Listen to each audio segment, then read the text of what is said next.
What if I told you that for the past 50 years, one of the core things that we've considered about autism has been completely wrong? This is the idea that autistic people lack empathy. For half a century, this big misunderstanding has resulted in some people missing out on an autism diagnosis. It's hugely impacted the way in which we research autism, and it's even had an impact on the way that we define autism.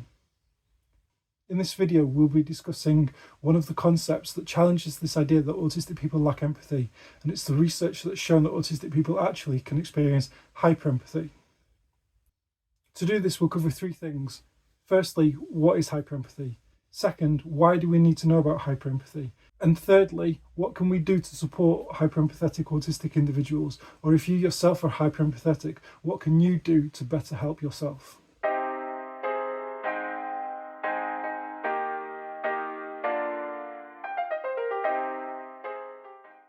Hi, for those who don't know me, I'm Stephen, a senior lecturer in autism, and for the last 20 years I've been working with autistic individuals and professionals to better understand and support autistic individuals.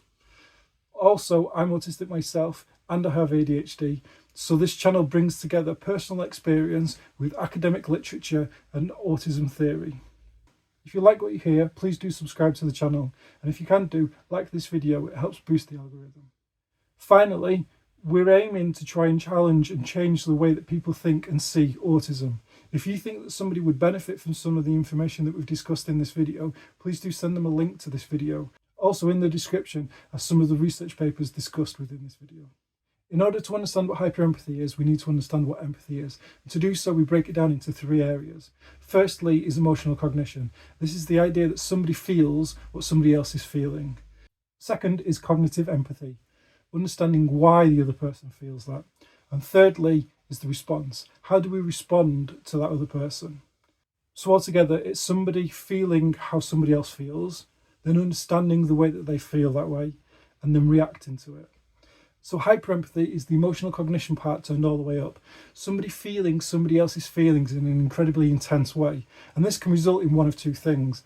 Either they respond over the top because they're feeling that feeling in an incredibly intense way, so they react in an incredibly intense way, or they have to close off to these emotional feelings because so much information is coming in that they can't process it without going into burnout. So self-preservation kicks in and that person tunes out all of that emotional information coming in, which is why we might consider that an autistic person lacks empathy. It might not be that they lack empathy, it might be that they feel it so much that they can't express it or respond to it in the way that we might expect somebody to. So why do we have this idea that autistic people lack empathy? Well, it all comes back to how we understand what autism is. The original research by Connolly and Asperger's around what autism was, which defined the way in which we see autism today, was done by observations. They observed autistic individuals and how they interacted in the world. And they wrote down what they thought autistic people were missing and what they thought autistic people experienced. From this list, we then defined what autism was. However, they identified a lack of communication. It could have been that there was a difference in communication, and more current research has shown that autistic people communicate and interact in different ways. And therefore, rather than seeing a lack of empathy, all they saw was a difference in communication. It wasn't until the 1980s when researchers decided that empathy and communication went hand in hand, and therefore an autistic person who had challenges in communication must have challenges in empathy, and they devised research to try and find that. However, that research is sometimes questioned as to whether it's actually researching empathy or researching communication. For example, a large number of Simon Baron-Cohen's research, information in the description below, looked at autistic individuals and how they communicated with researchers. They then decided, based off of that information, whether somebody lacked empathy or not. However, more recent research around autistic empathy has shown that autistic people do have empathy, they just show it in different ways. And therefore, somebody who's autistic could be experiencing empathy and presenting it in a way that makes sense to them, that just doesn't make sense to other people around them, and those people around them then assume that that person doesn't have empathy. Empathy is seen as a human quality. Whenever we've seen people who lack empathy in media, such as Sheldon from the Big Bang Theory and so on, it's the idea that they lack something human. They're often called robotic, and this can perpetuate ideas that autistic people are less than human. And this can impact the way in which that we see and help and support autistic people. And I believe that over the next decade, we're going to dismantle this idea of autistic people lacking empathy. There already is a growing body of research around autistic empathy and the idea of the double empathy problem, of which there'll be information in the description box below. But what I'm really interested in with my research and my students' research is the idea of hyper empathy. The idea that somebody feels emotions at such a level that they have to either close off to the world or risk themselves is really interesting to me, because there are very few supporting resources out there for those individuals, and I believe that that's a mental health crisis just waiting to happen. Hyperempathy is beautiful. It can allow somebody to have an incredibly deep, intense connection with another person or another animal. However, it can also come with great challenges. Trying to process all of this emotional information can be emotionally exhausting and lead to burnout. It's an incredible amount of additional labour that person is trying to go through, whilst also being autistic in a world that isn't designed for autistic people. All of the sensory and communication differences that's impacting upon that person, they also have the additional labour for that. So all of this additional emotional information just pushes that person one step closer to complete burnout. Hyperempathy isn't a superpower, but it's also not a deficit. It's just a different way of experiencing the world. It's really important that we think of it in this way, because we need to think of ways in which we can support somebody to help them with their processes. So we've discussed what hyperempathy is, and we've discussed why we need to understand hyperempathy. Next comes how we support somebody who's hyperempathetic. Whether you are a professional, a parent, or an autistic person yourself who's hyperempathetic, we need to consider what can we do during the day to help that person regulate all of that additional emotional information coming in. The first one is considering how much we're exposing somebody to information that they just don't need to be exposed to. It might mean that we don't buy a newspaper or listen to the news or watch the news on the TV. It might mean that we don't discuss some of the challenges that other people outside of the family are going through. Does the person need to be exposed to some of the trials and tribulations of our workplaces? It might be that we discuss those issues away from the person, but we need to consider, do we need to be exposing this person to information about other people that is just going to cause that person worry? We need to accept that this person or you yourself is going through all of this additional emotional processing, and therefore give times to decompress. Throughout the day, we need to build in opportunities to decompress, to have a break from all of the processing and the additional labour that person is experiencing, not just with the emotional information, but sensory information and communication information and cognitive information and so on. This might mean that we try and identify periods during the school day, during the work day, during the weekends, and in the evenings where somebody can have 5, 10, 15 minutes, however much that person needs, in order to be able to decompress and have a break. This might mean self-soothing, sensory equipment, engaging in specialist interests, going out for a walk, listening to music, whatever that person needs to do to decompress. It's really important that we specifically identify times where that person can do that, even if they don't know that they need to do that. Because one of the challenges with hyperempathy is often people can't see past the emotional processing that they're doing, and they don't understand that they're reaching a point of burnout. It requires somebody on the outside to say, hey, you need to just pause for a moment. So what we try to do whenever I'm working with parents or whenever we're working with schools is try to build a timeline for that person's day, and then try to identify areas in which that person can have opportunities to break, decompress, and prepare for the next phase of school or work.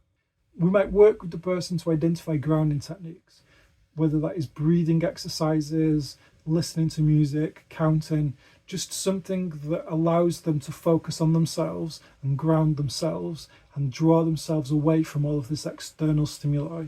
This could mean working with professionals who work with the individual. If you're a parent, if you're an autistic person yourself, it might even be speaking to other autistic people and trying to work out how other people ground themselves to see if they've got any ideas that you could try.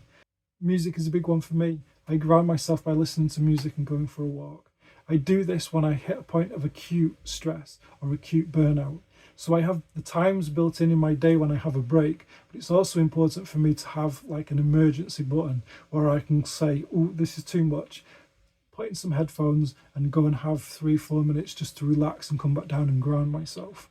Whenever I've worked with schools, there's sometimes some pushback on this, but once we've explained the reason why this might be, some schools are okay with this, and they'll give the child a hall pass to be able to go outside and just ground themselves for a moment before coming back.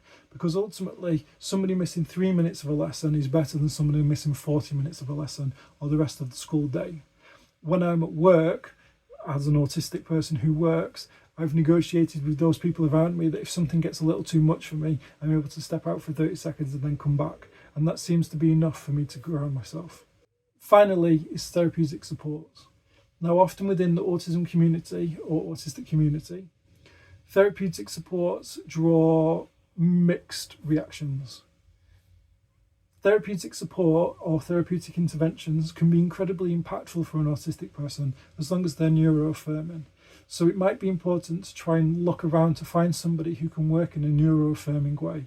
Somebody who's close to me had to go through a number of different counsellors before they found somebody who was a neuroaffirming counsellor. And neuroaffirming is somebody that doesn't try to change the autistic person. They try to work with the autistic person to work through some of the challenges that they're experiencing, not change the autistic person's characteristics to try and avoid those challenges. It's an opportunity for the autistic person to reflect upon themselves, to reflect upon the world, and look at strategies of reflection rather than change.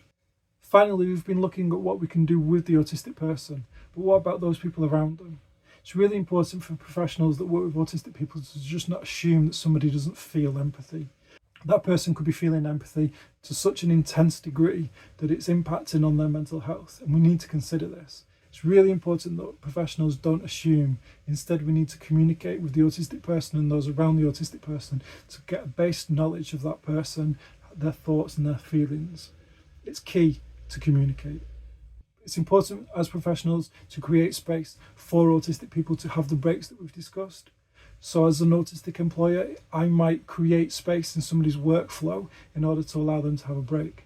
I was a teacher, and when working with autistic children, I came to an understanding with them that if they needed to take a break for 30 seconds, they would give me a signal and go and stand outside for 30 seconds and have a break and then come back in. This allowed me to support the person to decompress and ground themselves without disrupting the flow of the class or disrupting the flow of that person's learning. They could just give me the signal, step outside for 30 seconds and then come back in. Finally, it's important to include autistic people in research, practice and policy development. The research that we did interacted with autistic people and asked them what empathy was like for them, and some of the results were seen as groundbreaking by some people.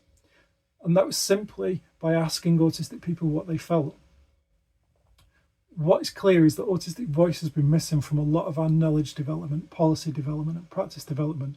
And by doing that, we have a different lens through which we can see autistic people, and we can maybe change our practices to account for some of these misinformation and misunderstandings that we've had throughout our practice and knowledge for the last 50 years. Hyperempathy knowledge and research is still new. Our research paper was only published in 2024, and that was one of the first to be published around hyperempathy. And my PhD students are still ways away from publishing their work. So it's still a growing body of thinking. So I'm really interested to hear about your work, not for research purposes, just to understand as I develop and grow this channel. So if you experience hyperempathy, put in the comment how you experience it, and I'll try and reply to those that I can do. If you like what you've listened to today, please do like and subscribe. And remember, if you think this information would be useful for somebody else, send them a link to it. All of the research discussed today will be in the description box, as well as a few other articles for people to look at. And please do consider looking at some of my other videos. Thank you.